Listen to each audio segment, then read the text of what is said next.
pray for me this morning.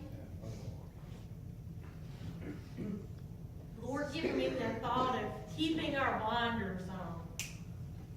Now, not blinding us, but our blinders on. Has anybody ever dealt with horses before? I haven't, but I've seen them before, and I've rode a couple. And usually when there's a horse race on TV, especially the Kentucky Derby, my dad always watches it. And if I'm not there with him, he'll call me and say, "What horse do you want?" Well, I tell him my favorite number all the time. Most of the time, it's one of the ones that are last place. But that's okay, because I'm not going to do that. But you know, when you see them horses, they've got some blinders on. Yeah. They've got those things on so they don't see any of the other horses. Or they don't see any other distractions around them. Probably protects them a little bit from all the mud clumping up. I'm guessing it might help them a little bit. But they have blinders on to keep them focused on the task at hand. Amen. Oh, how we need spiritual blinders on today. Praise the Lord, that's right. Lord, help me to put my blinders on. Amen. Blinders prevent a horse from seeing behind or beside or anything else. We cannot be distracted from what this world is throwing at us.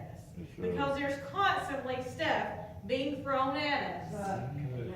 And if we don't have the spiritual blinders on, those things are going to come and get us distracted. Just like I said, you were out in the seat earlier with the song that Sister Betty sang. And it was the love that brought us back. It was the love that's going to put on those spiritual blinders to keep us where we need to go. Race horses wear blinders to help keep them focused on the racetrack and avoid distractions at the beginning of the race or from the other horses. Now, can you imagine them? When you see the Kentucky Derby, they take hours to talk about it. For like a minute or two, I don't know how long it is, for that race. But them horses are out there, and they put them in the little cages, I don't know what they call it, but they put them in their little numbered booths to where they're all in there. Starting gate. The starting gate, thank you. And they'll line them up. And they'll take all the time that they can to line them up. And them horses, I'm sure, are getting distracted, but thankfully they've got them blinders on so they can't see the one next to them or the other one around so that they can stay focused on that. Because that starting gate takes a while to load them up, and they got to show the horses off and tell him what number and what the horse did and all this stuff. And it takes time. But these horses have to remain focused. And can you imagine one of them making a stir over here, and they can hear that. Thankfully, they're not able to see what's going on over there. But it disturbs them. Harness horses, or horse races, race horses, war horses, harness horses, they all wear blinders for a particular reason. Harness horses are the ones that they work in the fields or different things, or maybe even some of them, they'll take you on a ride, but they'll keep their blinders on so that they won't be distracted. You want them blinders on because if they see another one, they'll be galloping on and get all excited and might throw you off. Race horses, they have the blinders on to be focused on the race. War horses back in wartime, they had that so that other things would not distract them. Because of course you didn't want a horse being distracted when you were going out to battle. That would not be a very good thing. But we have to stay as children of God with our spiritual blinders on. Because there are things out in this world that we see, we hear constantly. You go to Walmart, you're going to hear or see something that you're not going to want to see or hear. You're going to drive down the interstate, same thing. Anywhere you might go, those spiritual blinders might need to be, well, they need to be on. We're going to be discussing some things and bringing forth scripture in the book of Luke. Different chapters here in Luke mainly.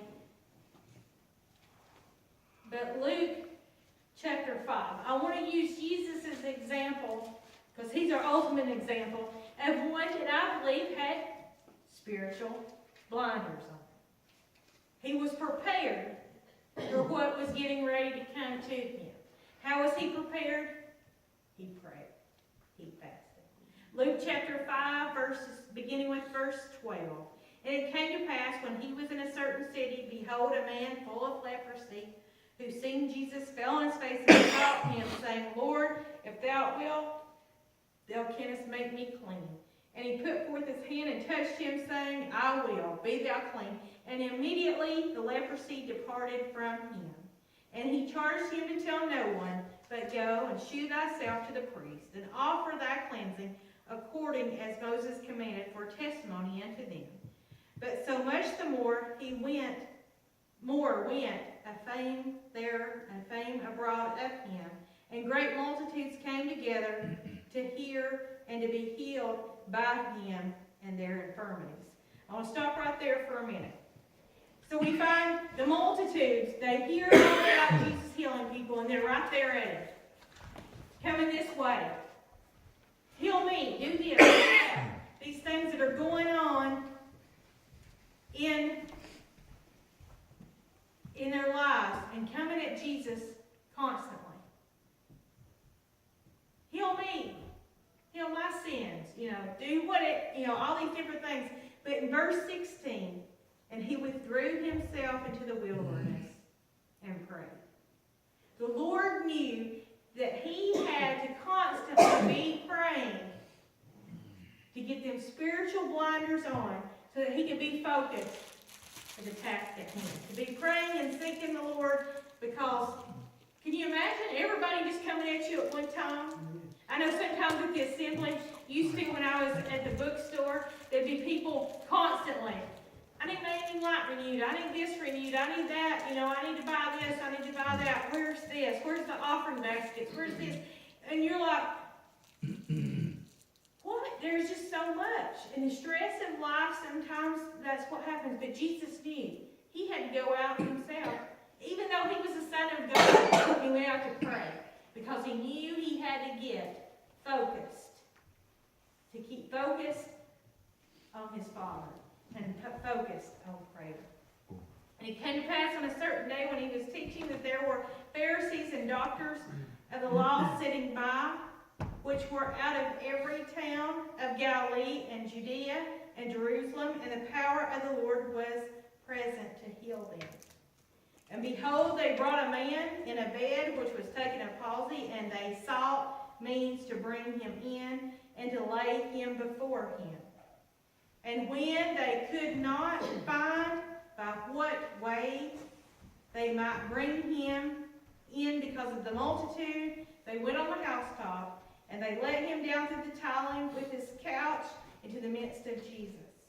And when he saw their faith, he said unto him, Man, thy sins are forgiven thee. And the scribes and Pharisees began to reason, saying, Who is this which speaketh blasphemies? Who can forgive sins but God alone? But when Jesus perceived their thoughts, he answered and said unto them, What reason ye in your hearts? Whether it's easier to say, Thy sins be forgiven thee, or to rise up and walk. But that ye may know that the Son of Man hath power upon earth to forgive his sins, he said unto the sick of the palsy, I say unto thee, Rise, and take up the couch, and go into thine house. And immediately he arose before them, and took up of that whereon he lay, and departed to his own house, glorifying God. And they were all amazed, and they glorified God, and were filled with fear, saying, We have seen strange things today. Jesus healed a man. We had seen strange things today. There was a part where the scribes and Pharisees, they were getting ready to go against the Lord for healing this man. He's like questioning, who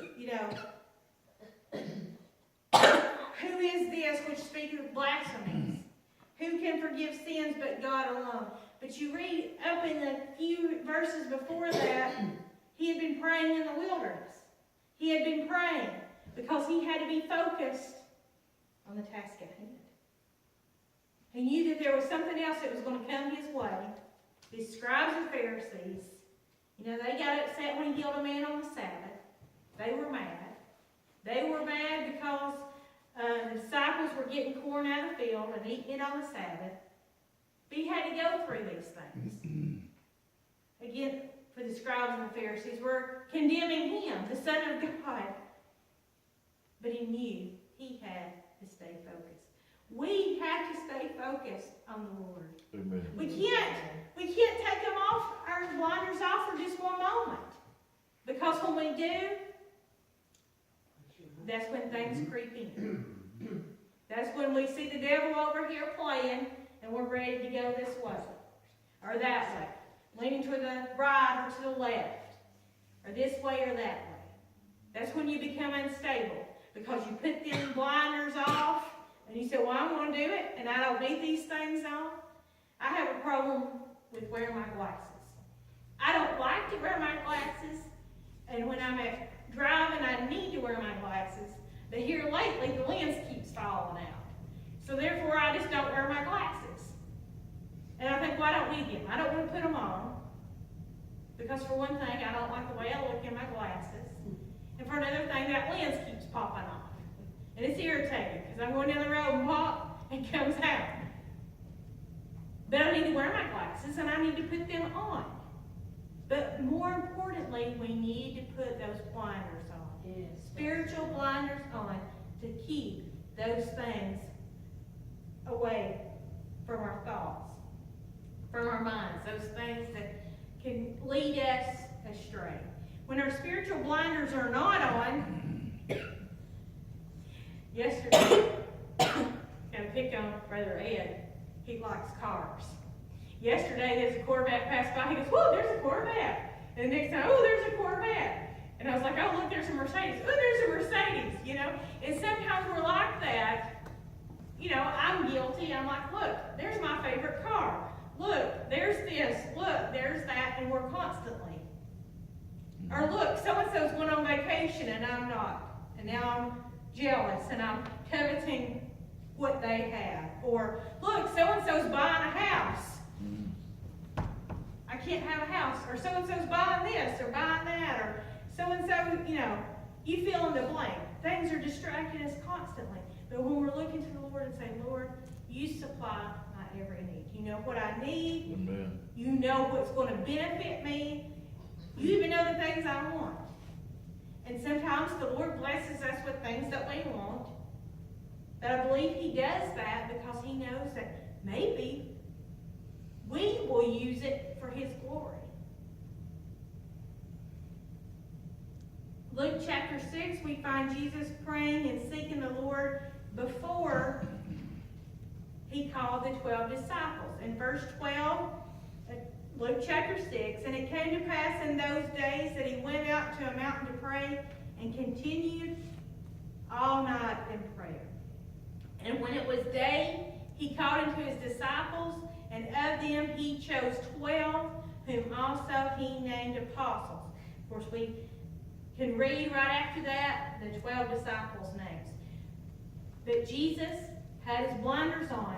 He had to pray and he had to seek the Lord for wisdom on who to choose for his 12 disciples. Yes, he chose Judas Iscariot, but that was in the plan of God. From the beginning, that was the plan. So the Lord, even our Lord, had to pray for decisions to be made. He prayed before he went to talk to the disciples. Of course, he knew that the disciples were going to follow him. He knew what Peter would do on down the road. He knew what Judas would do. He knew what the boys would do and have their mom to come and try to get them on the right and the left hand. He knew all that. But he saw before he went out to call the 12 disciples.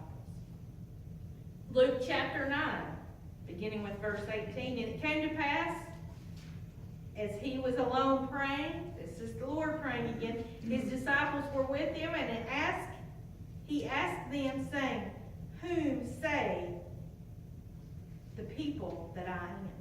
And of course, they go on to say and shall show their divine revelation. And he said unto them, who do you say that I am? Peter answering said, the Christ of God. And he straightly charged them and commanded them to tell no man that thing, saying, the Son of Man must suffer many things and be rejected of the elders and the chief priests and scribes, and be slain and raised on the third day. And he said to them all, if any man will come after me, let him deny himself, take up his cross daily, and follow me. For whosoever shall save his life shall lose it, but whosoever will lose his life for my sake, the same shall be saved. For what is a man advantaged if he gain the whole world and lose himself and be cast away? For whomsoever shall be ashamed of me and of my words, of him shall the Son of Man be ashamed. And when he shall come in his glory in my Father's house and the holy angels. The Lord prayed because he was going to be questioned. The Lord knew that he would be questioned, and the Lord gave the answer. Every time that he was questioned, he was able to give an answer. Why? Because he'd been praying. Because he had spiritual blinders on. He asked them questions. And then he said, who do men say that I am? And then he told them. He had went to pray before this, and then he had to tell them. He said, look, I'm going to suffer many things. And do you know that they seem to have forgotten a few days down the road? Right. He told them right here. He prayed before he told them. But most of the time they weren't praying. They were out sleeping somewhere, getting their rest. But he told them to pray because he wanted them to pick up them spiritual blinders. He knew that they were going to need that, especially when he left. Of course, later he promised them the Holy Ghost and told them that the Spirit would dwell upon them. I believe that's when they got their spiritual blinders, because I don't think any of them had them before then. I think they might have been putting them on and taking them off. Like I did my glasses. Whenever they absolutely needed them, they put the blinders on and then they took them back off. But I believe that after the day of Pentecost, I believe them guys had on some spiritual blinders. But he said, if any man come after me, let him deny himself, take up his cross daily, and follow me. Put your spiritual blinders on daily and follow the Lord. Because the Lord knows what we're going to go through every single day of our lives. And he knows. He prayed for us in John chapter 17. He prayed that prayer for us so that we could be his children. We could go to the Father in prayer. Luke chapter 22 and 39. And he came out and went, and he was wont to the Mount of Olives. And his disciples also followed him. And when he was at that place, he said unto them, pray that you enter not into temptation. I believe the Lord is saying that to us today. Pray that ye enter not into temptation. Put on your spiritual blinders so that you will not be led into any kind of temptation. Now, when I say spiritual blinders, I'm also probably saying a little bit of spiritual earplugs too. Now, I don't know how often they put anything in the horse's ears, but they might have needed some of that, because you hear them hollering over here, this horse, and they could get distracted. But when we hear things, I think there's a song that says, be careful, little eyes, what you see, be careful, little ears, what you hear. Mouth, what you say, hands, what you do, feet, where you walk. They taught us that song when we were little, but I believe they were basically saying, put on your spiritual blinders, put on the full armor of God, be ready to go out and watch everything that you do that you're living as Christ would. Amen. So that you can make it in this world. I believe that's why we teach our leaders at home, this is for them to make it.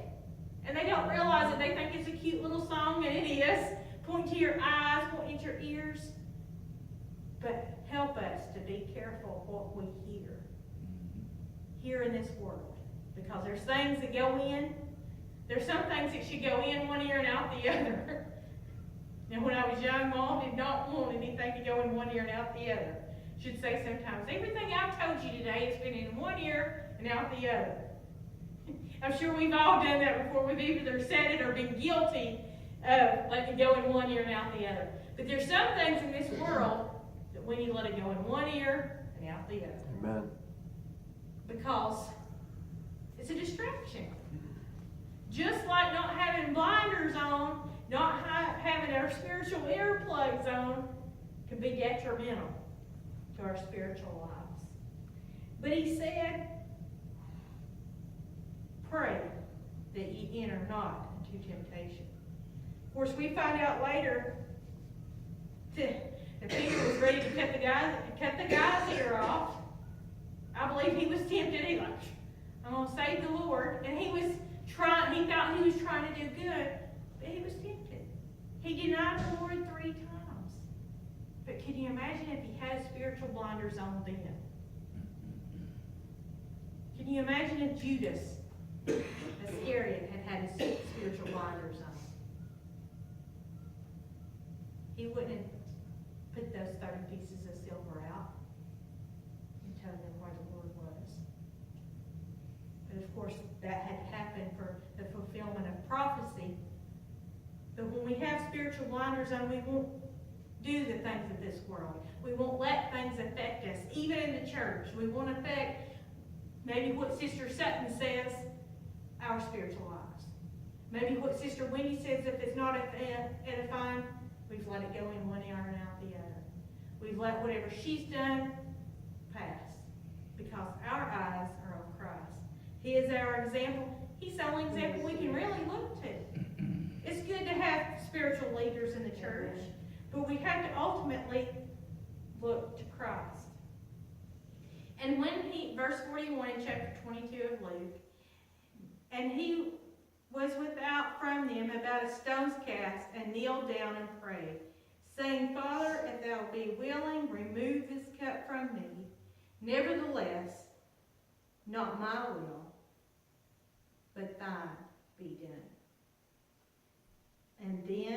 And there appeared an angel unto him from heaven, strengthening him. And being in an agony, he prayed more earnestly, and his sweat was, as it were, great drops of blood falling down to the ground. And when he rose up from prayer and was coming to his disciples, he found them sleeping for sorrow. And he said unto them, Why sleep ye? Rise and pray, lest ye enter into temptation. Twice he warned them about temptation. He told them to pray.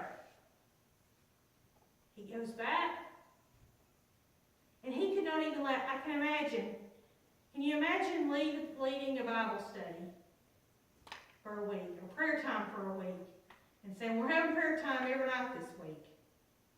And everybody comes to pray, pastor's praying, he's called to prayer time, and everybody else is sleeping on the benches out here. Or everybody else is at home, sleeping or doing whatever.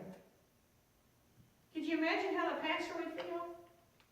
But yet the Lord's closest friends, that he asked them to pray. He had said, I'm not going to be here very much longer. And I need you to pray. He told them that a few chapters beforehand. I must suffer these things. But yet they were going to sleep. They didn't pick up those spiritual blinders. He probably had a whole stack of them and said, look, I've got enough for all of you. Let's put on the spiritual blinders so that we can pray through this together and get the victory we need, so that you won't fall into temptation, so that you won't deny me, so that you won't do this, so that you won't do that, and that you can be ready. But they were sleeping. Mm-hmm. And he said, rise and pray. lest you enter into temptation.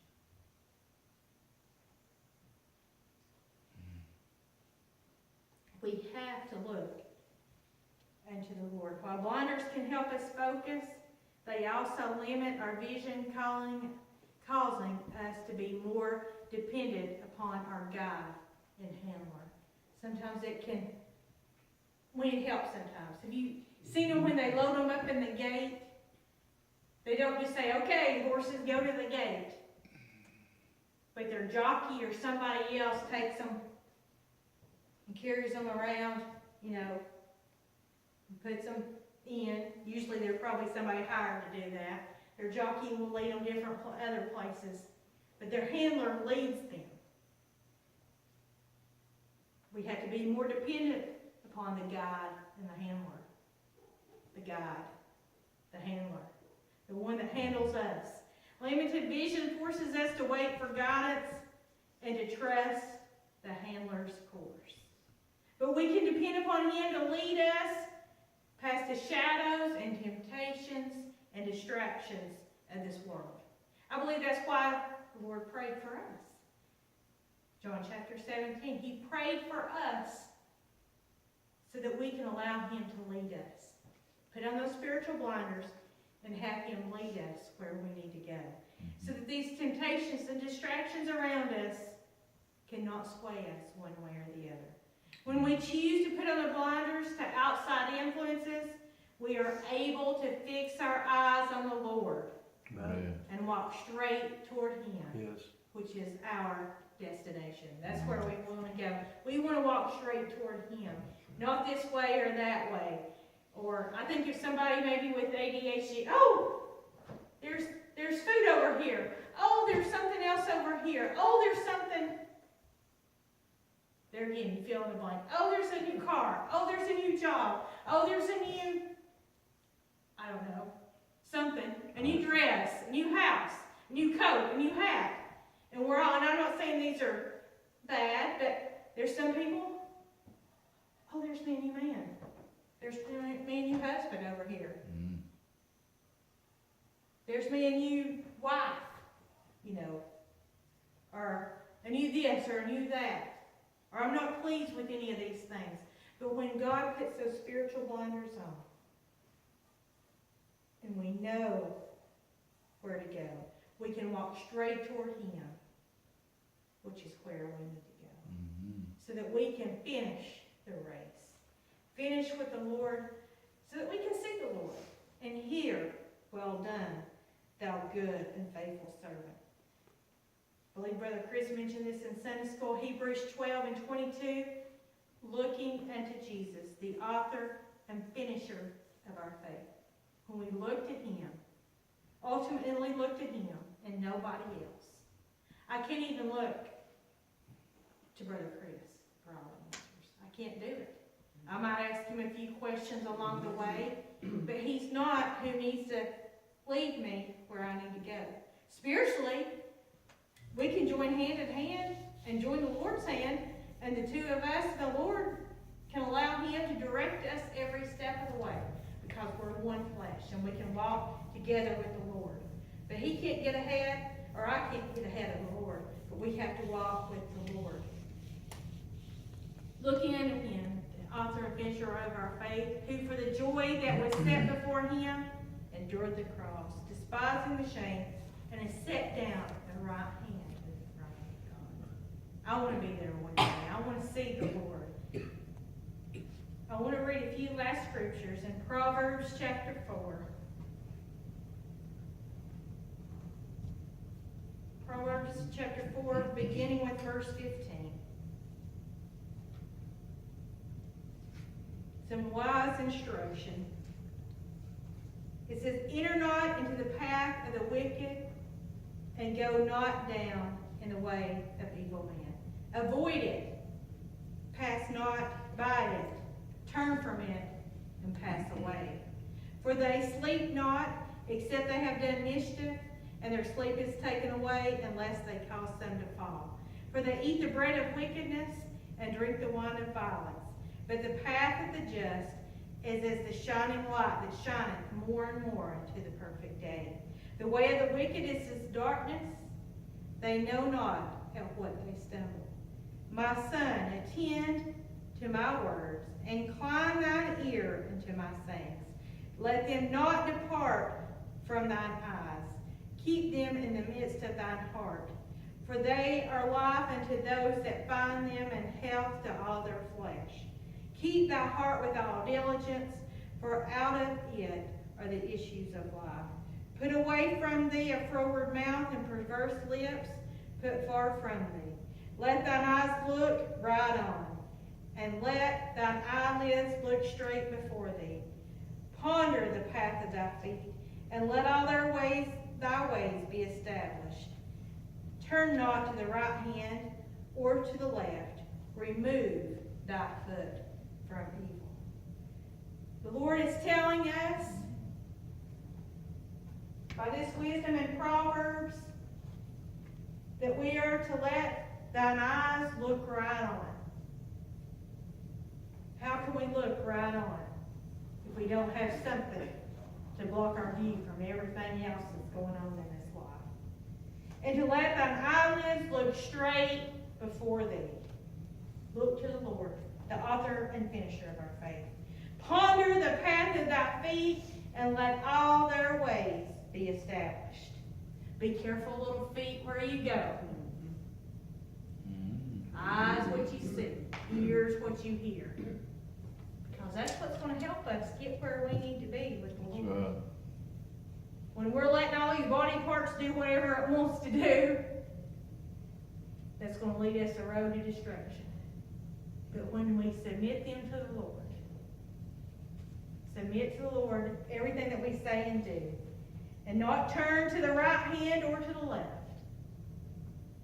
and to ponder on the path of thy feet, we can seek the Lord, and he may be found. And he will guide us and direct us along that path. But he has to be the handler of us. He has to be the one to lead us where we need to go. Because sometimes we just get all distracted with everything going on. It could be bills. My bills are piling up over here, and you're going this way just focusing on what to do about all this. And yet, there's the Lord over there saying, if you'll look to me, if you'll put them blinders on, look to me, I'll help you figure this out. But the Word says, seek ye first the kingdom of God. Let's let this be put to the side right now. Let's look to me. I'll help you take care of this. I'll help you take care of that. This on down the road that you're going to face, you know what? I'm going to help you with that too. But you've got to look to me.